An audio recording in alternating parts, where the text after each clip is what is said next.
नमस्कार साथियों, मेरा नाम है आर.के. सिंह और आप देख रहे हैं संस्कृति आईएएस यूट्यूब चैनल। आज हम अपने करंट अफेयर एनालिसिस में एक खास विषय की चर्चा करेंगे और विषय क्या है, राइज एक्सेलरेटर। यानी कि ये एक पहल है, एक इनिशिएटिव है जो भारत के नीति आयोग और अटल इनोवेशन मिशन और ऑस्ट्रेलिया के एजेंसी CSIRO के द्वारा स्टार्ट किया गया है या लॉन्च किया गया है। तो इसी राइज एक्सेलरेटर जो पहल है, इसी के विभिन्न पहलुओं की आज हम इस कार्यक्रम में चर्चा करेंगे। तो अब देख लेते हैं कि आखिर ये न्यूज़ क्या है। तो न्यूज़ क्या है कि AIM NITI Aayog launch new accelerator to support Australian and Indian circular economy startup to rise. ये आज की न्यूज़ है और ये न्यूज़ क्या है कि हमारे सामान्य अध्ययन के पेपर थर्ड से संबंधित है और उसमें भी क्या है कि जीएस के पेपर थर्ड के अंतर्गत यह इकोनॉमी और इकोनॉमी के साथ क्या है कि ये आपके इन्वायरमेंट टॉपिक से जुड़ा हुआ है। तो इस तरह से क्या है कि ये हमारे लिए महत्वपूर्ण है। दूसरी बात करें कि ये न्यूज़ क्यों चर्चा में है, तो क्या है कि भारत एवं ऑस्ट्रेलिया की जो सर्कुलर इकोनॉमी है, ये पहल क्या करेगी कि उसको गति देगी और साथ ही सहयोग प्रदान करेगी। तो इस तरह से क्या है कि दोनों देशों की जो विभिन्न समस्याएं हैं उनको समाधान करने में ये जो एक्सेलरेटर है, ये एक महत्वपूर्ण क्या है कदम है। इस कारण से इसकी चर्चा बनी हुई है। अब बात कर लें कि आज हम अपने डिस्कशन में प्रमुख रूप से किन बातों की चर्चा करेंगे। तो सबसे पहले देख लेंगे कि ये राइज है क्या, इसके प्रमुख लक्ष्य क्या है, इसके उद्देश्य क्या है, इसके दृष्टिकोण क्या है।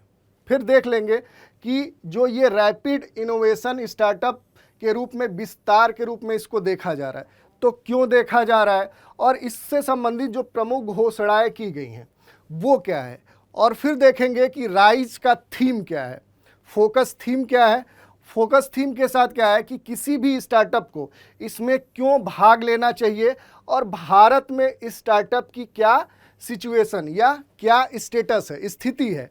और फिर देख लेंगे कि आखिर ये चक्रीय अर्थव्यवस्था या सर्कुलर इकोनॉमी क्या होती है। और सबसे अंत में चर्चा पर आपके लिए एक प्रश्न लेंगे। अब बात करते हैं कि आखिर ये समाचार है क्या या चर्चा में क्यों है। तो नीति आयोग और इसी का क्या है कि अटल इनोवेशन जो मिशन है और ऑस्ट्रेलिया का क्या है कि CSIRO, इन दोनों ने मिलकर एक पहल या एक इनिशिएटिव लॉन्च किया है और उसका नाम क्या है कि rapid innovation and startup expansion. और इसी का जो उद्देश्य है ये सर्कुलर इकोनॉमी और इसके स्टार्टअप को सहयोग देना और साथ ही क्या है उसको गति प्रदान करना। तो इसके दो उद्देश्य हैं, पहला सहयोग और दूसरा गति प्रदान करना। तो ये इस तरह से चर्चा में है और इसी के चर्चा के साथ इसके विभिन्न पहलुओं पर हम आज बात करेंगे। तो अब बढ़ते हैं अपनी चर्चा के तरफ। तो सबसे पहले देखते हैं कि जो रैपिड इनोवेशन स्टार्टअप विस्तार है यानी राइज है, ये क्या है। तो पहले ही हमने क्या बताया कि इसकी जो शुरुआत हुई है या इसको जो लॉन्च किया है ये भारत और ऑस्ट्रेलिया के सहयोग से हुआ है। भारत की अगर बात करें तो नीति आयोग के अटल इनोवेशन मिशन और साथ ही क्या है कि ऑस्ट्रेलिया के CSIRO के द्वारा जो क्या ऑस्ट्रेलिया की एजेंसी है, दोनों के सहयोग से इस पहल को लॉन्च किया गया है। तो ये बात हो गई कि इसको किसने लॉन्च किया है और किसके सहयोग से ये संचालित होगा। दूसरी बात करें तो यह पहल जो है स्टार्टअप और जो छोटे मध्यम आकार के उद्यम हैं उनको केंद्रित करके संचालित होगा। साथ ही अगर कहें कि इसके लक्ष्य क्या है, तो किसी भी या कह सकते हैं कि परिपक्व तकनीक आधारित नवाचारों के साथ स्टार्टअप को सीमा पार नवाचार पारिस्थितिकी तंत्र के माध्यम से अपने सीमा पार सामाजिक, आर्थिक, पर्यावरणीय प्रभावों को तेजी से ट्रैक करने में ये क्या करेगा, सक्षम है, ये योगदान देगा।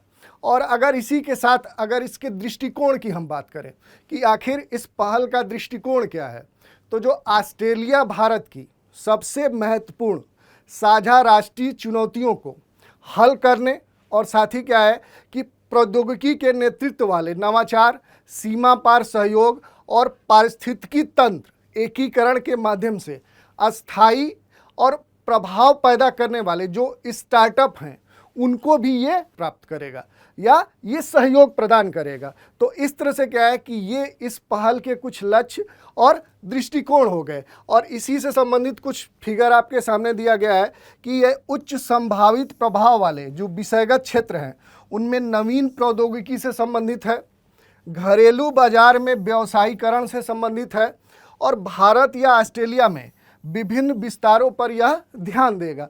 तो इस तरह से क्या है कि ये इसकी कुछ प्रमुख बातें हैं। अब हम बात कर लेते हैं कि ये जो राइज पहल है इसकी थीम क्या है, फोकस थीम क्या है। तो मुख्य रूप से जो है इसकी दो थीम है, पर्यावरण और जलवायु प्रौद्योगिकी, और इसी को ध्यान में केंद्रित रखते हुए ये कार्यक्रम संचालित होगा जिसके द्वारा विभिन्न क्षेत्रों में कार्य करने वाले जो स्टार्टअप हैं उनमें गति और सहयोग प्रदान किया जाएगा। और जो मुख्य फोकस एरियाज हैं वो 4 हैं। पहला है जलवायु स्मार्ट कृषि, दूसरा है सर्कुलर इकोनॉमी और अपशिष्ट प्रबंधन, और तीसरा है स्वच्छ ऊर्जा यानी क्लीन एनर्जी, और चौथा है जलवायु स्मार्ट गतिशीलता।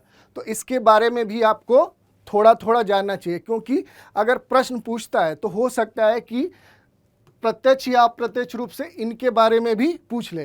जैसे अगर संक्षिप्त में हम देखें कि जलवायु स्मार्ट कृषि क्या होती है, तो ऐसी कृषि जिसमें सबसे कम कार्बन उत्सर्जन हो, जिसके द्वारा क्या हो कि खाद्य सुरक्षा सुनिश्चित हो। तीसरा, ये कृषि क्या हो कि जलवायु परिवर्तन के प्रति लचीली हो और खाद्य सुरक्षा भी सुनिश्चित हो। तो ऐसे क्या है कि आपको ये जानना चाहिए। तो ये क्या है कि ये मुख्य रूप से इस पहल के प्रमुख फोकस थीम थे। अब बात कर ले इससे संबंधित प्रमुख घोषणाएं कौन सी की गई हैं। तो जो सबसे पहली बात कही गई है वो है सर्कुलर इकोनॉमी के समर्थन देने की बात। और इसके अंतर्गत क्या है कि इसके पहले दौर पे क्या है कि इस पहल के लिए जो CSIRO है यानी जो ऑस्ट्रेलिया की एजेंसी है, ये क्या है चक्रीय अर्थव्यवस्था के अनुरूप कार्य करेगी, यानी जो सर्कुलर इकोनॉमी है इससे संबंधित जो विभिन्न मुद्दे हैं उन पर काम करेगी। दूसरी बात, यह पहल अपशिष्ट नवाचार को प्रोत्साहन देगा। साथ ही क्या है कि शून्य अपशिष्ट मानसिकता के साथ सामग्री और जो उत्पाद हैं उनको डिजाइन करेगा और उसके एक अस्थायी भविष्य बनाने पर केंद्रित होगा। तो ये इसकी पहली बात है। दूसरी अगर हम बात करें तो यह एक रणनीतिक साझेदारी है, यानी इसके द्वारा क्या होगा कि दोनों देशों के बीच में जो रणनीतिक साझेदारी है वो मजबूत होगी और इसका फायदा अन्य क्षेत्रों में भी होगा। और तीसरी बात है कि ये द्विपक्षीय सहयोग है, यानी दोनों देशों के बीच में यानी भारत और ऑस्ट्रेलिया के बीच एक बहुवर्षीय द्विपक्षीय प्रयास है और इसके द्वारा पर्यावरण और जलवायु प्रौद्योगिकी से संबंधित जो विभिन्न चुनौतियां हैं उनके समाधान के लिए प्रयास किया जाएगा और इस स्टार्टअप को वैश्विक स्तर पर उसके समाधान खोजने के लिए यह एक मंच प्रदान करेगा। तो ये इससे संबंधित कुछ प्रमुख बातें हैं।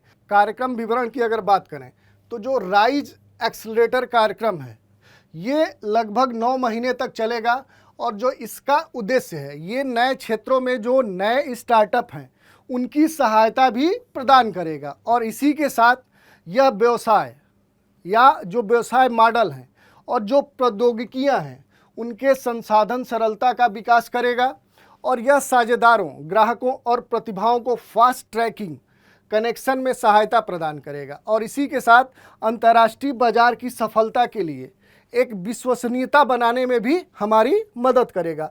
तो इस तरह से इसकी कुछ प्रमुख बातें हैं। अगर वित्तीय सहायता की बात करें तो इसमें भाग लेने वाले जो स्टार्टअप हैं वो गैर इक्विटी सहायता में लगभग 40 लाख रुपए तक प्राप्त कर सकते हैं।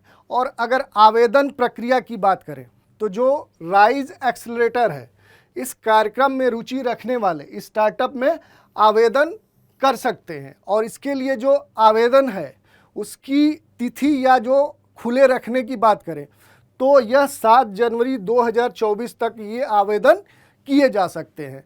और यह कार्यक्रम वस्तुतः ऑस्ट्रेलिया और भारत के बीच यात्रा के अवसरों के साथ विस्तारित है। तो ये इससे संबंधित कुछ प्रमुख बातें हैं। अब बात कर ले कि किसी भी स्टार्टअप को इसमें क्यों भाग लेना चाहिए, सम्मिलित होना चाहिए। तो इसी से संबंधित क्या है, कुछ प्रमुख बातों को दिया गया है, जैसे सरकारी फंडिंग और बीसी तक पहुंच सुलभ हो पाएगी। दूसरी बात, सीमा पार विस्तार की दिशा में शुरुआती कदमों में संरचित रास्ते और मार्गदर्शन प्राप्त होंगे, और भारत और ऑस्ट्रेलिया के जो विभिन्न मेंटर्स होंगे और जो एसएमई होंगे वहाँ तक पहुँच सुलभ होगी। और साथ ही क्या है कि नए बाजार के लिए प्रौद्योगिकी को अपनाने और अपनाने के साथ प्रमाणित करने के भी अवसर प्राप्त होंगे, और नए बाजार में साझेदारों और संभावित ग्राहकों के लिए ट्रैक कनेक्शन भी उपलब्ध होगा। इसी के द्वारा क्या होगा कि सफलता की विश्वसनीयता भी सुनिश्चित होगी। तो ये इससे संबंधित कुछ प्रमुख बातें थी। अब बात कर लें कि भारत में स्टार्टअप की स्थिति क्या है। तो पिछले अगर 2 दशक में हम बात करें तो भारत में स्टार्टअप इकोसिस्टम बहुत तेज़ी से विकसित हुआ है, और उसमें भी अगर बात करें कि कौन से सेक्टर तेज़ी से उभर रहे हैं तो उसमें आईटी, एग्रीकल्चर, विमानन, शिक्षा, ऊर्जा, स्वास्थ्य और अंतरिक्ष जैसे क्षेत्रों में विभिन्न नए स्टार्टअप सामने आए हैं। और अगर बात करें एक आंकड़े की तो वर्ष 2016 में स्टार्टअप इंडिया पहल की शुरुआत होने के बाद DPIIT ने 28 फरवरी 2023 तक देश में कुल 92,683 संस्थाओं को स्टार्टअप के रूप में मान्यता दी है। तो इस तरह से आप देख सकते हैं कि देश में लगभग 1 लाख स्टार्टअप हो चुके हैं। अगर आर्थिक सर्वेक्षण 2021-22 की बात करें तो विश्व में अमेरिका और चीन के बाद भारत दुनिया का तीसरा सबसे बड़ा स्टार्टअप इकोसिस्टम के रूप में उभरा है। और अगर सबसे अधिक किस सेक्टर में स्टार्टअप हैं तो वो है सेवा क्षेत्र यानी सर्विस सेक्टर, और जो 49% जो स्टार्टअप हैं वो टियर 2 और टियर 3 शहरों से संबंधित है। और मई 2023 तक भारत में कुल 108 यूनिकॉर्न हो चुके हैं। और कुछ सफल भारतीय यूनिकॉर्न की बात करें तो इसमें लेंसकार्ट का नाम आता है, क्रेट का नाम आता है, मीशो का नाम आता है, फॉर्म इजी का नाम आता है, लीसियस का नाम आता है और ग्रोफर्स आता है। तो ये कुछ प्रमुख आंकड़े थे। अब बात कर ले सर्कुलर इकोनॉमी की। तो सर्कुलर इकोनॉमी का मीनिंग क्या है कि उत्पादों को इस तरह से डिजाइन किया जाए और उनका मूल्य अधिकतम करने के लिए उन्हें दोबारा या कई बार इस्तेमाल भी किया जा सके। यानी कि क्या है कि उत्पादों को अस्थायित्व, उसके पुनः उपयोग और उसके पुनर्चक्रण के लिए अभिकल्पित किया जाए। और इस तरह से क्या है कि मूल रूप से ये 6R पर बेस्ड है, यानी कि रिड्यूस सबसे कम उपयोग, दूसरा रीयूज पुनः उपयोग, और तीसरा रीसाइकिल पुनर्चक्रण, और चौथा रीफर्बिशमेंट यानी पुनर्निर्माण, और पांचवा की पुनरुद्धार यानी उसको रिकवर करना, और छठा उसका मरम्मत करना यानी रिपेयरिंग करना। तो इस तरह से क्या है कि जो सर्कुलर इकोनॉमी होता है इसका प्रोडक्ट जो होता है वो विभिन्न क्या है स्तरों पर एक से अधिक बार उपयोग होता है। तो ये क्या था, ये सर्कुलर इकोनॉमी था। और इसी पर एक प्रश्न की बात करें तो प्रश्न आपके सामने है, रैपिड इनोवेशन और स्टार्टअप विस्तार के संदर्भ में निम्नलिखित कथनों पर विचार कीजिए। पहला कथन है, इसकी शुरुआत भारत और रूस के बीच की गई थी। दूसरा, यह पहल स्टार्टअप और छोटे से मध्यम आकार के जो उद्यम हैं उन पर केंद्रित है। और निम्नलिखित कथनों में से कौन सा कथन सत्य है? केवल एक सत्य है, केवल 2 सत्य है, केवल 1 और 2 है, और दोनों गलत हैं। तो ये आज की चर्चा पर प्रश्न था। तो आज की चर्चा में इतना ही। नए अंक में एक नए विषय के साथ आपके सामने हाजिर होंगे। तो आप हमारे साथ बने रहें, इसके लिए धन्यवाद।